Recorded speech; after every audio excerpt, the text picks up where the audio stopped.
Hello, everybody. Calamity here, and happy Friday to you. I am absolutely, once again, the last content creator to react to the 5.6 special program for Genshin. I haven't seen anything at all about this character, at least like gameplay wise, so I don't know. I don't even know what she does yet. I also don't know what Aoife does as well. I believe he's also been shown here as a 4-star character, but I'm just gonna go ahead and blindly react to their kits and share my thoughts, and then we'll take a look-sees at the banners and head out. Because I only watch the special programs if you're new here. Just to look at the characters' kits, I'm more interested in combat stuff for Genshin Impact. Like, I like the story stuff as well, don't get me wrong, but it's not really my sort of content I cover on this channel. But I know a lot of people are excited because it is Mondstat characters again, and I guess we're going back to Mondstat. I don't know if there's a new area that we get to explore, but I know everyone's very excited to see a lot of the Mondstat crew once again. It's like coming back home after a very long time. But enough about that. Let's go ahead and see what the new Fontaine character does. Apparently, she's the head chef of a hotel, Hotel de Board. And let's see what she does. In the kitchen, but what about on the battlefield? Yeah, Right, what does she let's do get on the into it. battlefield? Let me see. Escoffier wields a cryovision Escoffier. and is a powerful addition to freeze-focused teams, which brings us to one of her talents. I'm also gonna be speaking of freezing, I'm gonna be pausing the video a lot to like, clearly state some thoughts here, but so it looks like Genshin is coming back to freeze teams just in time for the Cryo Nation. I don't even know if we're going there at this point, but it's nice to see Hoyoverse hasn't forgotten the cryo element. It hasn't been getting some love as of these last few years, so it's nice to see a character that's devoted to doing freezing. Ooh. When Escoffier's elemental skill or elemental burst hits an enemy, she can reduce their resistance to hydro and cryo damage. That's the good. more hydro and cryo Really characters good. in the party, the greater the reduction. Okay, so it looks like the enemies here aren't actually frozen, but the resistance reduction still takes effect. That right there is really, really good. Now, of course, we need to actually see how much resistance is being reduced by each hydro or cryo member on the team. Obviously, if you are running this character, it looks like you wouldn't run any other reaction with her, so this should be easy condition to meet. And I love that it still works even if the enemy isn't frozen. That was like one of the first things that popped in my head. I was like, not everything can get frozen, so the fact that the resistance shredding still works is very, very good. Yeah, that's really important. As long as her What she elemental said. skill or burst hits an enemy, the reduction takes effect. That's good. The enemy doesn't need to be frozen. That means the talent works on bosses and other unfreezable enemies. Wow, so it seems like any character that deals hydro or cryo damage can benefit from that talent. Yes. I can definitely see her being a powerful support in freeze teams. True, but Scoffy is not just a support. She can dish out damage as well. Oh boy. With an actual dish. No way. Yeah, and when Escoffier unleashes her elemental skill, she summons a cooking mech to the field that follows the active character and periodically fires projectiles at near. So she's gonna be constantly applying cryo, it looks like. We're also seeing that it's hitting enemies multiple times, but notice how no particles are coming back to our character here, but it might just be because of the showcase, but it also looks like not so good energy like regeneration, Nearby enemies, dealing cryo damage. particle regeneration. So, with her ability to shred resistance, she basically buffs her own damage. So we saw that there. She got the particles at the beginning, but any of the subsequent hits from her skill do not generate additional particles, which is fair. You know, I was just pointing it In out. addition, her elemental burst restores HP to the entire party. Incredible. Okay, so she can buff the party, dish out damage, and heal. Wow, sounds like she's pretty versatile. I again, whenever they talk about a character that can do it all, we really have to see the numbers. Does she dish out damage? Maybe. It looks like I would bet without even like looking at her kit that her multipliers for her skill and burst, I would love to be wrong, but I'm gonna guess that they're pretty low because she's already shredding the resistance of her enemies, both cryo and hydro. So I would assume they're gonna be pretty low to start off. But again, I wouldn't mind being wrong in this case. And thanks to a different talent, she has another ability that really showcases her skills as a chef. Ooh. If you hold her elemental skill, the cooking mech she summons can absorb elemental energy and convert it into a delicious dish. Whoa. I've Oh. never seen a talent like that before. It's actually cool. What the heck? So you don't even have to prepare the ingredients yourself? Bro, For that's free? awesome. Yeah, and plus, she can produce several kinds of dishes this Bro! way. Well, that will be Oh. so fun to check out in game. Okay, hold up. First of all, that's actually a cool design because we don't have anything like that in the game. Second, she just made a legendary dish for free with no ingredients used. However, don't let this fool you as a former PoE player. They do this a lot in showcases to make it look like, oh, look, you can get legendary stuff, but maybe the chance of this ever happening is like, you know, the same chance of you pulling 2 5-stars in a temple or something like that. But still cool that it's like this can happen, and just a nice overall thing to have. Totally. So take note of this next piece of news, travelers. In the What's up? first half of version 5.6, we'll have event wishes for Okay, so it looks like they're doing. I'm kind of glad they did this because I know there's been a lot of complaints about like 2 5-star characters being in the same phase and like them having really good synergy together. So it feels like you have to pull both banners. But here, that's not the case because Navia, of course, she doesn't have anything to do with freeze. She's a Geo DPS, so she just wants. Honestly, any element will help her, right? As long as she's doing the crystallizing for her elemental skill. So that's good there.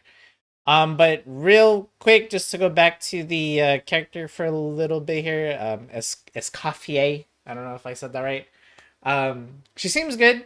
Again, we need to see numbers before you just start saying, hey, she does good damage, and she's a good healer and stuff like that. Like the ability to shred cryo and hydro resistances though for freeze teams without actually having to freeze is going to help them so much because that's one of the biggest weaknesses of a freeze team. So we'll have to wait and see how she improves our already existing freeze teams. Like I saw them use Ayaka. What about Ganyu? And then I saw her being used with Shenhe. So lots of options, and obviously Riceley as well for all the cryo damage mains out there. So we'll have to wait and see how she performs. If I had the gems to pull, I would definitely consider pulling her because she allows for freeze teams to flourish, especially if you have Shenhe as well. First of all, we got another Animo character here. But let's see. Therapeutic Sedative deals AoE Animo damage to opponents when it hits an opponent affected by Hydro, Pyro, Cryo, or Electro. It will deal AoE damage aligned with the corresponding element. So his burst, very similar to Sucrose or Lanyan. Wait, not Lanyan. Who am I thinking of? Lynette. And various other Animo characters, but let's go ahead and Creating see a some wind more. current that pulls in and restrains enemies. Yeah, of course, as Aoife's good bro, Kakuku also helps him out in combat. With Aoife I saw the pull on that burst, and I gotta say that's not really impressive considering it only pulled once and it didn't seem that like forceful. But let me look at that again. elemental burst and fire a therapeutic sedative, creating a wind current that Like, look at the pulls pull. in and restrains enemies. Once, Yeah, of course, as and it didn't even seem that forceful. It just like let them slide a little bit. Like I want to see a hard pull that stuns them, like Kazuha or Ventis. This does not look very strong. Even Sucrose's skill feels like it has more oomph when she uses her skill or Aoife's burst. good bro, Kakuku also helps him out in combat. With Aoife's elemental skill, Kakuku lifts him into the air, giving him an aerial advantage in combat. And while in this state, Aoife can continuously fire tonic shots, which deal animo damage upon impact and restore HP to the entire party. Oh, nice. So what kind of team comps work best with Aoife? Well, I don't know how good that damage was looking. Obviously, again, they don't show numbers on here or how viable that is. Also, wow, they triple crowned him in the showcase. But he's like Chaska, you know, Walmart Chaska gameplay. Let's go ahead and well, see to the rest. answer that, we should introduce one of his talents first. When Aoife is in the Night Soul's Blessing state, he can use his Field Medic's vision to increase swirl and electrocharge damage based on the total amount Huh. Why electrocharge specifically? So yeah, we can see here he's used with Auroron. It looks like they're gonna be buddy buddy. I don't Huh. I wonder why they did that, but okay, so if you're doing an electrocharge team, you have yet another specific support for that team comp. Amount of Night Soul points across the entire party. Okay, so he works well with characters that can trigger swirl and electrocharged reactions, and characters that can generate Night Soul points. He seems Now this is a weird team. Look what they have here. They have Malvika, Aoife, Farazan, and Bennett. Farazan to buff Aoife's damage? Is his damage really going to be that impressive? For a like a 4-star? really flexible Maybe. unit. Yeah, he is. Plus, in areas with Natlan's phlogiston mechanics, if your current active character or Indwelled Saurian's HP drops below a certain percent, Aoife can consume his own phlogiston to heal them. Nice, putting those medical skills to use. I don't mean to be that kind of YouTube reactor, but that's not that great, right? Because it's just when you take damage in the like obviously yes, it fits this character's whole vet theme he's got going on here, but like if you take damage while you're inside any of the Natlan Saurian creatures, you could just pop out of one and like go into there's like so numerous is what I mean. So and the fact that this costs your own phlogiston is not that good, but yeah, I guess. Sure. His kit seems really intuitive, and he helps with exploration. I feel like exploring the sacred Bit. volcano will be a lot easier with Kakuku to dangle from. I know they're just, trying to sell the character here, but any character can, a lot of characters can do what he's doing, like Chaska, Malvika. I mean, you can even just glide with Solali. What can I say? He is a helpful little guy. Now, moving on to our next bit of news, a new boss is coming in version 5.6, the Secret Source. Not another secret source automaton, dude. Okay, first of all, I'm not here for that boss fight. But it looks like that's it for his kit. Honestly, I don't know what they're going for with him because it looks like they want you to use him as a main field DPS with him hanging off the bird, right? And then shooting the enemies. But then it looks like he's also a buff for swirling and electrocharge teams. So I don't know what they're quite going for here. I really don't think he will be a good main DPS. I do think he's just here to be a electrocharge support. But we'll have to wait and see. Of course, this is my speculation. Could 100% be totally wrong, and he ends up being a great 4-star DPS and all that good stuff. And I would love to be wrong, actually. We do need more 4-star, standout characters, and I wouldn't mind having another one. With that being said, that is pretty much it for the character kits. It looks like they kind of went through these kind of fast. Usually I feel like they talk about them more. But the rest looks like it's just stories and events and stuff like that. I'm just trying to skip over to where they talk about the banners. I want to look at the banners for second half at least. All right, here we go. Phase 2. Looks like if you want to get some extra Aoife character, or excuse me, constellations and pulls, you're going to be pulling on phase 2. Although they don't specifically state which phase he's on, actually, now that I think about it. Did I miss it or somewhere? In the second half of version 5.6, we'll have returning event wishes for Kenichi and the Raiden Shogun. Nice. Plus, Yeah, they didn't say. So, first of all, they put Raiden Shogun again, which is also really solid. I'll probably make a separate video to talk about this, because this video is already long enough as is. Just real quickly, it's nice to see Inazuma also get their own Chronicled Wish. I'm sure come a time there's even going to be one for Sumeru, and then there's going to be one for Fontaine down the line, and then, even like 2-3 years from now, we're going to be seeing a Chronicled Wish for Natlan, I bet. But future talks aside, I'm just going to really quickly go through each of these characters real fast. So now that we have Escoffier, Ayaka is definitely looking like a viable option if you wanted to do some sort of freeze team with her. Very, very strong, and she does get stronger with her constellation, so does every other character, but hers more so. Her C... Is it her C1 or 2 or something? That makes it really, really strong. Ayato. Honestly, all these two characters, before the existence of Escoffier, I would have told you kind of fell off a bit because, Ayaka being Cryo and Cryo not getting a lot of love. And then Ayato Ayato has a different story where this Kamisato sibling kind of got power crept really hard thanks to a certain Nouvelette in Fontaine, right? And then of course Mualani in Natland just being really strong Hydra DPS. So I would only pull for some of these characters, unless, like, if you just really like them, you just really want them, they're your main, of course. I'm not here to tell you how to spend your gems, but as a new player coming in, I can tell you, like, right now, Ayato is an easy skip because there are much stronger characters that you can pull for instead. Yoimiya, kind of the same thing. I'm sorry, Yoimiya mains, if you're watching this. Like, I know everyone's gonna be like, she's one of the best pyro DPSs in the game. Stop being mean to the best girl.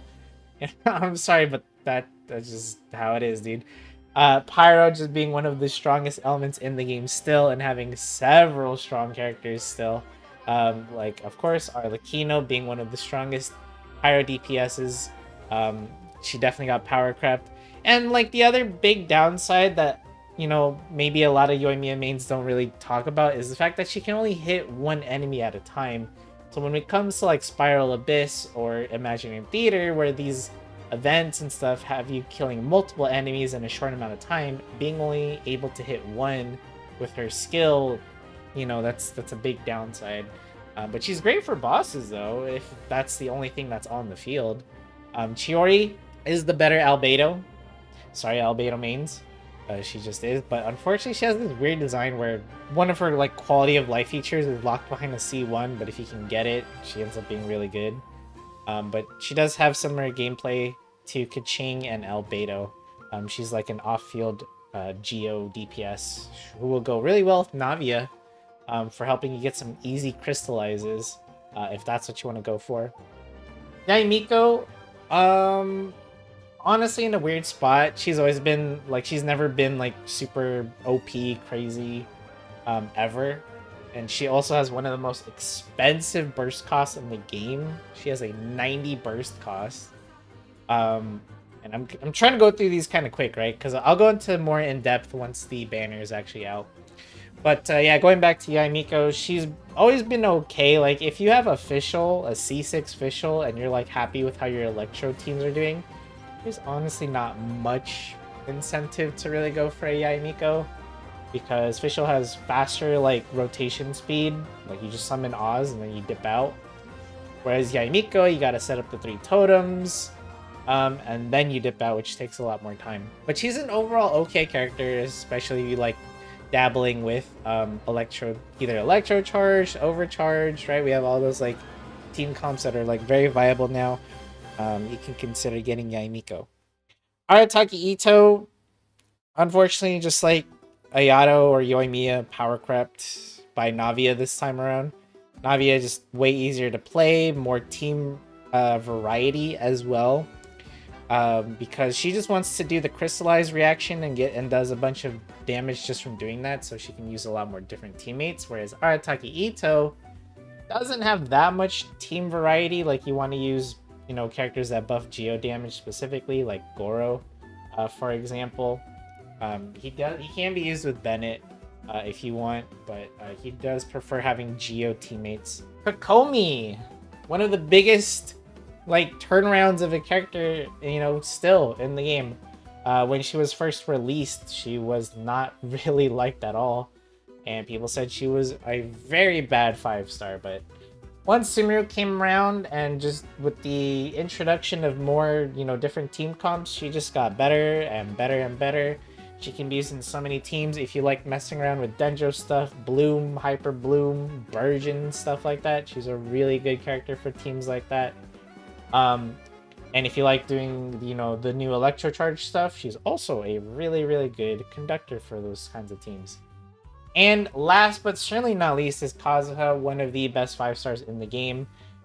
He has great pull, like, with his elemental skill, very good at crowd control, gripping up your enemies, giving you buffs, debuffing the enemies with his artifact set. Just all around very good support. If you've watched any of my previous videos, Spiral Abyss, Imaginary Theater, if he's available in it, you guys have seen that I always use Kazuha, like, 90% of the time, and he's perfectly viable at C0, and I don't even have his signature weapon. I've been using 4-star weapons on him this entire time, and he is still really, really great. So I cannot highly recommend this guy enough.